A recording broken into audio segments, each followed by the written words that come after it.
หลักไอ้ใจยิ้มแว่นเนอะเอ้ยเนอะใส่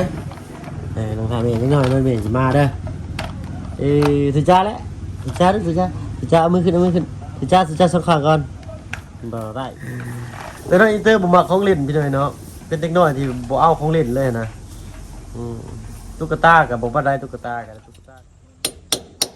นี่ยมันต้องไล่ได้นี่ครับบ่ไล่นี่สร้างเพิ่นรับประกันเพิ่นสิมาวิทย์น้ำบ่ให้เนาะสร้างอ๋อพี่หน่อยเนาะเปิดภาพมาบ้านนี้กับอยู่พี่เนาะบ้านสองเฮือนซานของน้องอาเจียงพี่หน่อยเนาะพอดีมื้อนี้ทางน้องอาเจียงเพิ่นได้ซอยเวียกงานทางสร้างเพิ่นนะนี่เนาะโอ้น้องอาเจียงบ่ได้ไปขับรถบ่ล่ะมื้อนี้พักก่อนมื้อนี้เนาะมาเป็นกรรมกรสมปูนมือหนึ่งเนาะสบายดีจ้ะโดยใกล้สิแล้วเลยเนาะมามือนั้นยังบ่ได้สาบอยู่มามื้อนี้สิแล้วเลย2 เมตรคูณ2 เมตร50บ่สั่งนี่เท่าไรตัวนี้ราคาสั่ง4 ล้าน4เลยสำนักแน่พี่หน่อยเนาะทางมันได้ในเพิ่นว่า4 ล้าน 5คือกันทางนั้นก็ได้เนาะว่าสิเฮ็ดห้องน้ำให้ทางน้องต้นกล้าเพิ่นเพราะว่าอ้ายเพิ่นอยู่บ้านใกล้นะ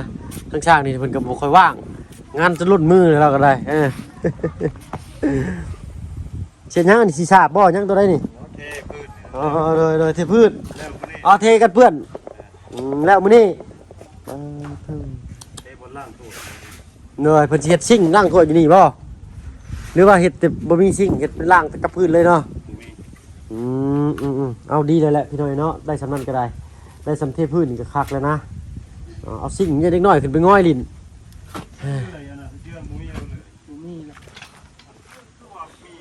เรือนะเรือนี่ต้องเรือเลยเอาอยู่ทางเรือนั่นแหละ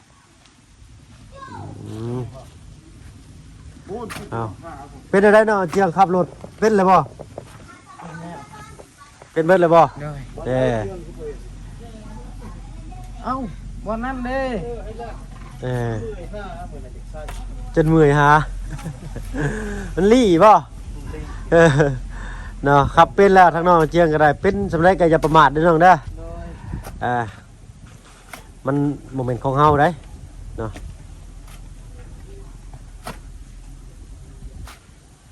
พักกินข้าวกินน้ำหรือบ่สร้างเฮานี่ถามซื่อดอกอันนี้ได้ซาเพิ่นว่าเพิ่นสิเฮ็ดหยังทางเบาเชียงเพิ่นว่าอันสร้างเพิ่นเกี่ยวเหลือละแม่นจ้ะเพิ่นยังบ่ได้มีโปรแกรมเนาะโอ้เพิ่นสั่งมาเท่าไหร่นี่ฮะมัน300ป้ายผู้จักปกติมันจะก้อนสร้างอันนี้นะใช่แหละบล็อกนี่ปกติมัน200ป้ายบ่จักเพิ่นคือ300เพิ่นเลย300เหลือบ่บัดนี่เหลือเลยแค่ก้อนเหลือประมาณ4-50ผู้จักประมาณ250ก้อนเนาะบอกเนาะคันบ่พอกันประมาณ5-6ก้อน250นี่พอดีของน้ำห้องนึงเนาะ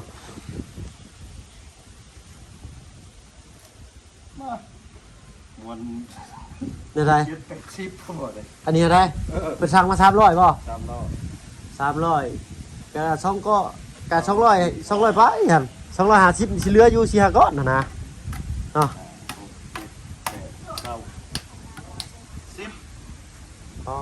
ใช่หินบ่นะเรือโลก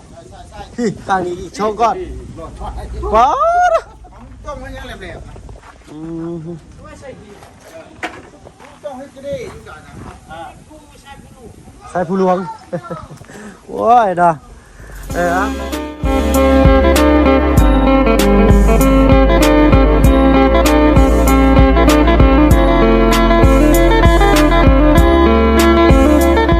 ทักทายเด้อพี่น้องเด้อเนาะกับทักทายสบายดีใหญ่ใจดีและFCเบิร์ดจัดเข้ามาหาชมช่อง YouTube ของผมให้หลายคือเก่าพี่น้องเนาะสิพาไปลุง FC มาเบิ่งของน้ำของในของน้องอาเจียงเพิ่นเนาะโอ้มามื้อนั้นยังเป็นบล็อกอยู่มามื้อนี้เพิ่นสาบสิแล้วแหละเนาะรถใหม่บ่น้องอาเจียงอ่ะนะบ่แม่นบ่รถไผซั่นโอ้ผู้เฒ่าเพิ่นมาโอ้เพิ่นสิออกมาฮอดเนาะโดยสบายดีจ้ะ เห็นยังบ้านนี่ทางไฟบ่ยินกับสิเบิดเลยพ่อจะดอกเนาะ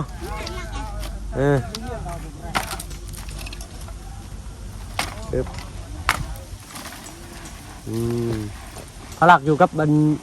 เท่าบ่ประตูเพิ่นบ่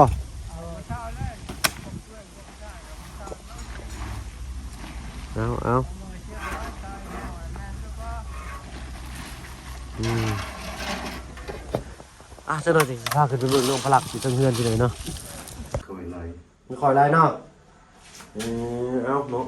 เรียบร้อยไปเนาะของน้ำของในอยู่ทางใน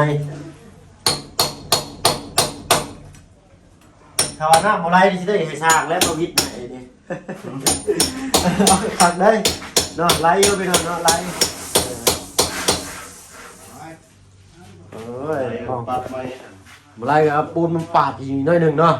เหนื่อยโอ้บ่ยากไปหน่อยเนาะแก้ไขบ่ยากตัวนี้เห็ดโชว์เสาบ่ได้โชว์เสาได้เนาะโชว์เสานี่เสาสิโผล่นอกแต่งานนี่ได้เคยเห็นครั้งแรกเลยข่อยก็ได้งานโชว์เสาอยู่บ้านอะไรใหญ่โชว์เสาออกมาข้างนอกก็งามอยู่ห้องน้ำห้องครัวเพิ่นเนาะอ๋อน้ำแห้งนี่เนาะปั๊บเรียบร้อย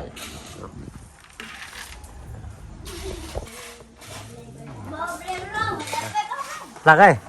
ใจยิ้มแบนเนอะเอ้ยเนอะเบิ่งเด้อล่ะเบิ่งเด้อบ่าวเปิดน้ำแน่สบายดีน้องฮังสบายดีโอ้วันนี้ทั้งตุ้มหอมมาลินน้ำเนาะสบายดีเจ้าโอ้เราส่งจะเปื้อนแล้วกันเนาะนั่งรถออกมามันเหี่ยวจะส่งบ่พลักหน่อยนี่พอจะลงบ่เลยจ้าอย่าลงไปแอนไปลิงกับโดยเอาตามสบายบ่ข้างบ่ลิ้นรถข้างบ่ลิ้นเป็นได้แล้วกันเนาะนี่หลอกอยู่บ่นี่เด้เนาะเนี่ยหลอกแล้วก็มีนี่ได้ละจะน้องพลักเป็นเปิดตู้ย่างลงเองห่วยบ่ได้นะเขาดินได้วันหนึ่งเราบอกกี่ทีเด้อดิเนาะดินเบิดมือไปจักอะไรเนาะหมักแล้วนี่ขาดรถทองดินมานี่เด้อเพื่อนฉันยืดทรงเปื่อยแล้วเท่ได้เนี่ย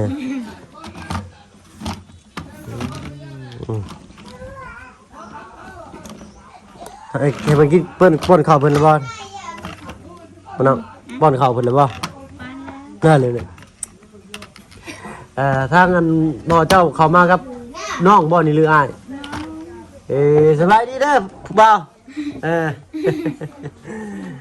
น้องห้างเนี่ยยิ้มสิกันนะ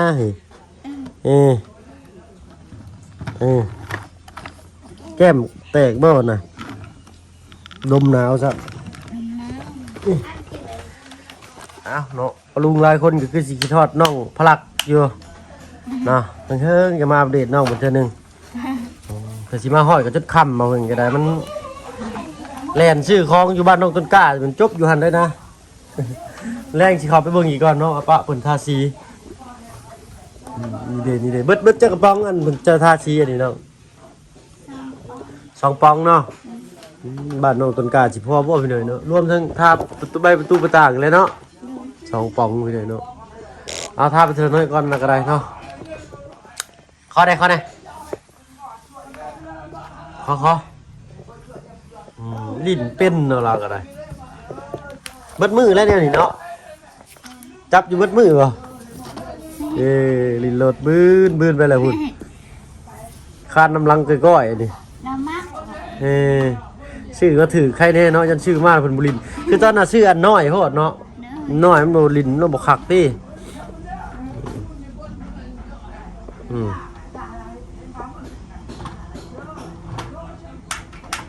เพิ่นมาแต่เช้าเพิ่นบ่ล่ะพ่อจ้ะมาแต่ประมาณ10 นา หน้าบางเที่ยงนี่เนาะออกมากับประมาณ1 2 ชั่วโมงแล้วพี่น้องเนาะค่อยๆขี่มามันตามจริงมันก็บ่ได้ไกลแต่ว่าเส้นทางมันจบยากเลยเนาะเลยประมาณ10 ปลายลักน่ะสิได้อยู่ เธอเจ้า อืม ว่าหาจากเมื่อ ฮะ ว่าหาจากเมื่อ เด็กเมื่อแล้วบ่เอาเผื่อเราเมื่อเผื่อค่ำเลยนี่เนาะบ่าย2แล้วมึงละ แค่ได้แน่ช่วยดังสู้แค่ได้กล่องเชื่อมันนอกแค่น่ะ รถไหลรถไหล จะได้น่ะ โอ้มีผู้น้อยอีกแก้มแตกเบิดแล้วเนาะน้องแกบ่นี่หรือหลานเอาเบิ่งเด้อประตูเด้อก็ได้เด้อซ้ำชั้นซ้ำคอยเด้อเดี๋ยวชั้นหน่อยหนึ่งพี่หน่อยนะได้ละบึนโป่งเชียงรถยิงท่อ เฮ็ดก็บ่ใช่เหี่ยวสิชงช้ำนี่หอมไม่ห้อยให้เจ้าแบบมันแดดนี่พลักเอ้ยพี่พลักมาพี่เร็วมาอยู่มาพี่อยู่มาหน้าบ่าวด้วยมาลุงไปบึนจ้ะชนแล้วหัน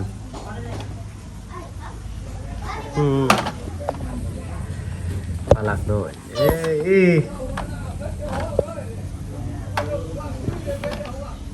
เอาเนาะกะลินตามภาษาเด็กน้อยเพิ่นอะไรไปหน่อยเนาะแต่สิดีอยู่น้องพลักเพิ่นบ่ให้เห็นแต่เพิ่นน้อยเดียวหนึงครับเพิ่นบ่ให้จนแบบว่าเอาอยู่บ่เห็นเนาะนั่นไผเมื่อยแล้วหั่นประตูเมื่อยแล้วอันนี้แนมน้ำพ่นเราก็ได้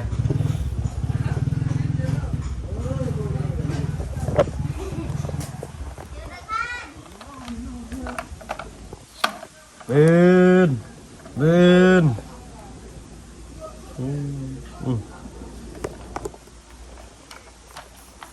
ใช่ไหมล่ะใส่ลองทำเองนิดหน่อยมันเบี่ยงมาเด้อสุจ้าแล้วสุจ้าเอามือขึ้นสุจ้าสองข้างก่อนบ่ได้เนาะยังน้อยอยู่จังน้อยน้องอินเตอร์นี่ธนาคารได้ชนิดกล้าเป็นแต่หักเว้าบ่ได้เนาะย่อมือเป็นละ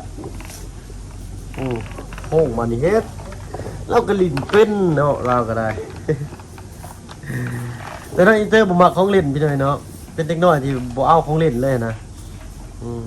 ตุ๊กตากับบ่ได้ตุ๊กตากับบ่มักบ่ได้ส่วนมากสิแลนลิ้นแต่น้ำแม่เนาะแม่เฮ็ดของคายจามเอ็นคายก็ไปนั่งยืนกอดเอวแม่เฝ้าแม่อันนั้นน่ะก็ได้หากบ่มักของเล่นเนาะอินเตอร์เพิ่นซื้อของเล่นมาให้ก็บ่ค่อยเล่นบ่ได้ว่าอะไรผู้หญิงพี่น้องเนาะผู้ชายก็สิต่างกัน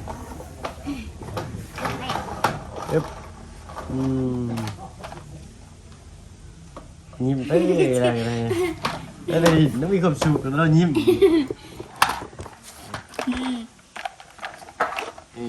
ซาลาตุจ้าเด้อน้องเด้อดีซีซาลาตุจ้าเสียยังให้เพิ่นก็บอกว่าตุจ้าก่อนเพิ่นยกมือก่อนเด้อ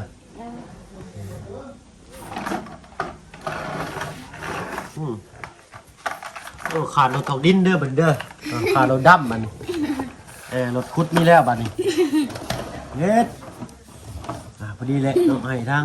พอไปได้เงินได้คำซื้อเอาใหม่เขา70 มันดอกคันใหญ่ก็ได้คัน100นะประมาณนี้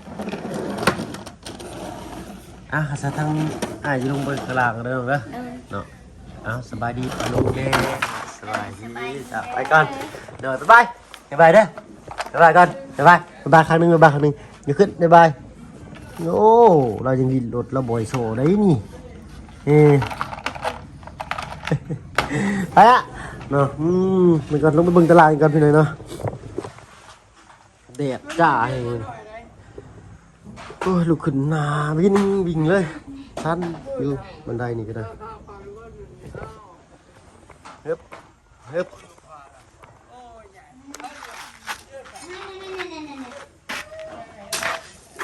ฮึบ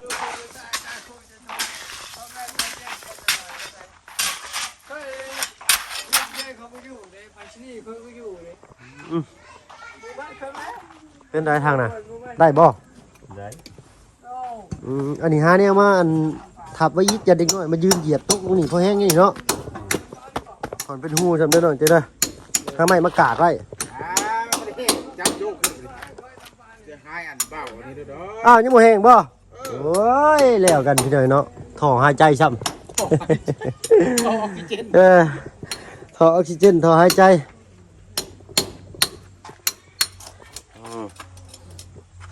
คักหรือบาดนี่เนี่ยมันต้องไล่ได้นี่ครับบ่ไล่นี่สร้างเพิ่นรับประกันเพิ่นสิมาวิทย์น้ำออกให้น่าสร้าง โอ้ยผักสลัดละคือน้อยแท้นี่ ไม่ได้กินข้าว มันบ่ได้กินข้าวมันแดดเนาะข้าว มะเขือแล้วนี่ไงนั่นก็จะบ่ทันมะเขือแล้วนะ โดย ก็แต่งอกออกมาอันดอกยังติดอยู่ก็เก็บไปต้มแล้วละเห็ด เพิ่นเอิ้นพี่ช่างก็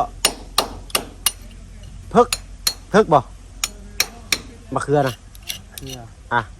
ประชาอย่าง ภาษาเจ้านะ กึ่ง กึ่งอ๋อบ่เป็นเพิกพี่น้อยนะกึ่งบาดภาษาเวียดเด้เพิ่นเอิ้นอะไร ประชาเวียดกินไม่ กินไหม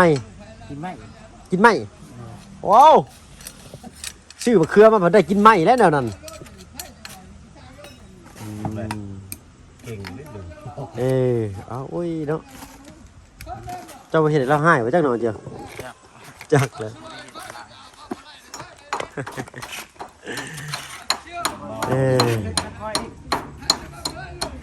เอาเนาะ จับมาโซ่แล้ว จับหมัดไว้เลยเนาะ เพิ่นเอาบ่ให้ถือคนบ้าบ่ให้ชาคนเมาเพิ่นน่ะ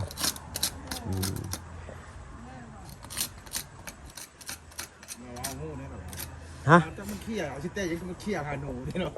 สั่นบ่ เนี่ยนั่นไว้โอ้บ่แม่นติเนาะ เขี้ยยังหรอแก๊ดเลย ว่าดูโฮมวนพี่หน่อยเนาะโอ้ย เครื่องขี่ให้เราไปซื้อเครื่องที่มันเหม็น นะ โบนะ เดี๋ยวจะมันขี่ใช่ป่ะ โบ สร้างมันคือเม้นฉัน เดาเองมัน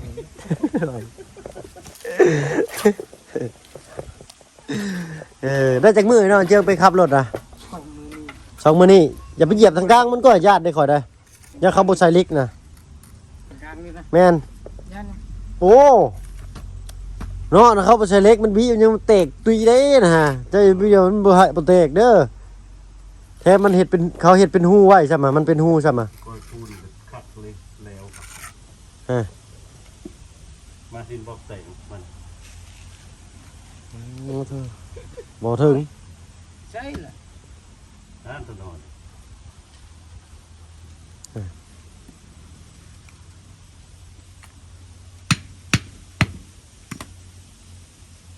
แล้วไปไก่ แล้วมื้อนี้เนาะสร้างเนาะ เจ้าหน้าที่ก็ไม่ดูเลย เฮ้ เรามาพี่เถอะ เรามาเฮ็ดหยังกันนะโอ้ยบ่จักฟังเลยขี้คร้านฟังแล้วแหละเฮาบ่เว้านำบัดหายได้เนาะ ว่านุ่มไก่เราไม่เห็นตุ๊กน้ำเราว่าตุ๊กเหล้าบ่เย็นให้เราว่าให้อีก หายอีก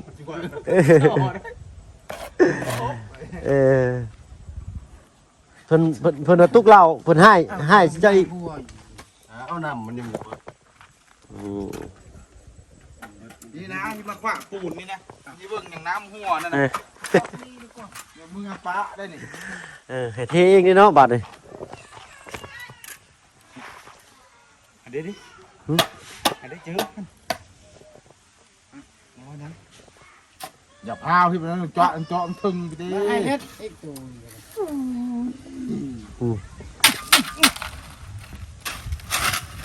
มันต้องเอาจกเนี่ยมันเจอสิง่ายเนี่ย เบิ่งเขาใหญ่ไหมล่ะ หึ แล้วจะเบิ่งเขาใหญ่ไหม เราเจรจากันบ่ฮะโอ้ยย่านเดี๋ยวค่อยเนาะเดี๋ยวมาบ่คุยกับเราแล้วเที่ย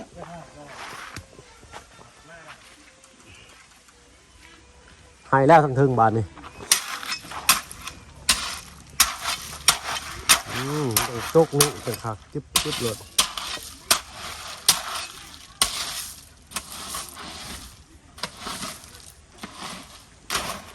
อ๋อโตแหมแดดแท้นี่เนาะ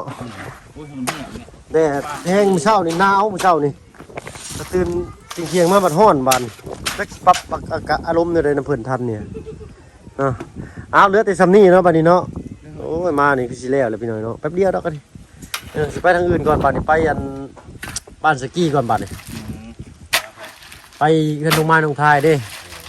เพิ่นว่าไปบอกเพิ่นไปอันโรงงานวันที่6เพิ่นว่านะเพราะว่าเพิ่นก็ถึงเทศซอยเรือเพิ่นก็ซอยสมควรนั่นคือกันแต่ว่าอยากให้ชวนไปแต่ว่าว่างก็ไปหั่นนะเลยเอาอยู่ฟังท่อมันเรียบร้อยไปหน่อยเนาะเอาซับลงเจืองครับเอาไปก่อนเนาะไปละสบายดีปะลุงเพิ่นแน่สบายดีเจ้าโอ้ยซับคือบ่ได้กินข้าวนี่เนาะแข็งโพดไปหน่อยเนาะ ลงมาจังมา ที่ถึงแม้ต้องขาดไปเห็นมัน ไปไปหน่อยเนาะพอกันกินหนาแล้วกันนักดีเท่าผมขอตัวลมล่าแล้วเถอะเนาะสบายดีเจ้า